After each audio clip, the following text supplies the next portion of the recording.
In this video, I will share with you a terrifying experience that changed my life forever. It all started when I found an old camera in a flea market. Little did I know that this camera carried a dark curse that led to mysterious and horrifying deaths. Join me as I recount the chilling events that unfolded. Finding the old camera at the flea market seemed like a stroke of luck. As an aspiring photographer, I was always on the lookout for unique items to add to my collection. The camera was vintage, with an ornate design that caught my eye immediately. The seller, an elderly man with a mysterious aura, didn't offer much information about its history. He simply said it had been in his family for generations. Excitedly, I took the camera home and started experimenting with it. The first person I photographed was my friend, Tom. We were out in the park, and the weather was perfect. Tom was laughing and joking around, and I captured the moment. Little did I know, it would be his last. The next day, I received a call that Tom had been in a car accident. He didn't survive. Shocked and devastated, I struggled to make sense of what happened. The thought that the camera could be involved never crossed my mind. A week later, I used the camera again at a family gathering. I took pictures of my cousin, Sarah. She was always the life of the party. Her smile contagious. That night, she fell ill suddenly and died in her sleep. The doctors couldn't explain the cause. Now, suspicion crept into my mind. Could it be the camera? I decided to test it, taking a photo of an empty chair. To my relief, nothing happened. But when I took a picture of my neighbor's dog, the poor animal was found lifeless the next day. Panic set in. I tried to destroy the camera, smashing it with a hammer, but it remained unscathed. Throwing it away didn't help either. It always found its way back to me. Desperate, I began researching its origins. My search led me to an old legend about a cursed camera created by a vengeful spirit. It was said that anyone photographed with it would meet a tragic end. The only way to break the curse was to return the camera to its original owner, a long-dead photographer known for his dark, twisted art. Determined to end the nightmare, I set out to find the photographer's grave. It was located in a remote, overgrown cemetery. As I approached the grave, the camera grew heavy in my hands, almost as if it were resisting. I placed it on the grave and backed away, hoping the curse would finally be lifted. For a moment, nothing happened. Then, a cold wind swept through the cemetery, and the ground began to tremble. The camera sank into the earth, disappearing completely. I felt an overwhelming sense of relief wash over me. Believing the curse was broken, I returned home. Life slowly returned to normal, but the memories of those who died haunted me. I swore off photography, unable to shake the guilt. Months later, I received a package in the mail. There was no return address. Inside was a brand new camera, much like the cursed one. Along with it was a note: "The curse is never broken. It only passes on." I knew then that the nightmare was far from over. The camera's curse had found a new victim, and the cycle of death would continue. As I stared at the camera, I felt a chill run down my spine. The only thing I could do was warn others and hope that one day, someone would find a way to truly end the curse.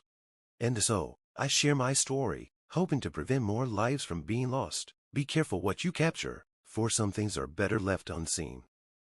Knowing that the nightmare was far from over, I became obsessed with finding a way to break the curse for good. The camera sat on my desk, a constant reminder of the horrors it had caused. I couldn't let it claim another victim. Days turned into weeks as I researched every possible angle. Legends, ancient texts, and obscure forums became my daily reading material. One evening, while browsing a forgotten corner of the internet, I stumbled upon a cryptic message in a forum dedicated to the paranormal. The message mentioned a ritual that could allegedly bind the curse, trapping it within the camera and rendering it powerless. The instructions were vague and the materials required were peculiar: a silver mirror, black candles, and a personal item from each victim of the curse. Gathering these items proved to be a daunting task. Visiting the families of the deceased, I explained my quest, hoping they would understand and provide me with a memento of their loved ones. Reluctantly, they agreed, each sharing a piece of their grief with me. With everything in place, I prepared for the ritual. It had to be performed at midnight, during a new moon, in complete solitude. The basement of my house, dark and secluded, seemed like the perfect place. I arranged the candles in a circle, placing the mirror and the camera at the center. One by one, I added the personal items. As midnight approached, a sense of dread filled the room. Lighting the candles, I began reciting the incantation from the forum, my voice trembling with each word. The air grew cold, and shadows danced on the walls, but I continued, determined to see it through. The final words of the incantation echoed in the basement. For a moment, nothing happened. Then, the mirror began to glow with an eerie light, and the camera trembled. A low hum filled the air, growing louder and louder until it was deafening. I covered my ears, watching in horror as the light from the mirror engulfed the camera. Suddenly, there was silence. The candles flickered and went out, plunging the room into darkness. When I dared to look again, the camera lay motionless, the mirror shattered into 1,000 pieces.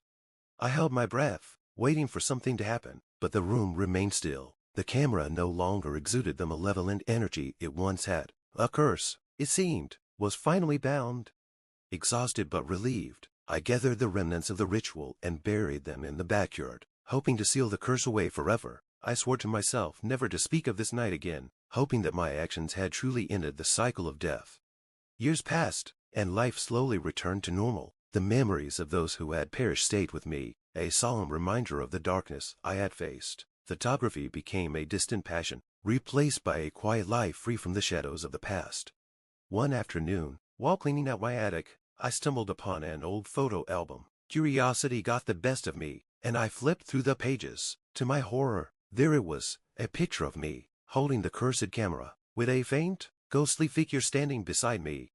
I realized then that some curses are never truly broken. They merely lie dormant, waiting for the right moment to awaken. As I stared at the photo, a cold shiver ran down my spine. The nightmare, it seemed, was far from over. And so, I share my story, not to frighten, but to warn. Be careful what you capture, for some things are better left unseen. The curse may find a new victim, but knowledge can be a powerful shield. Stay vigilant, and perhaps, one day, the cycle will be broken for good.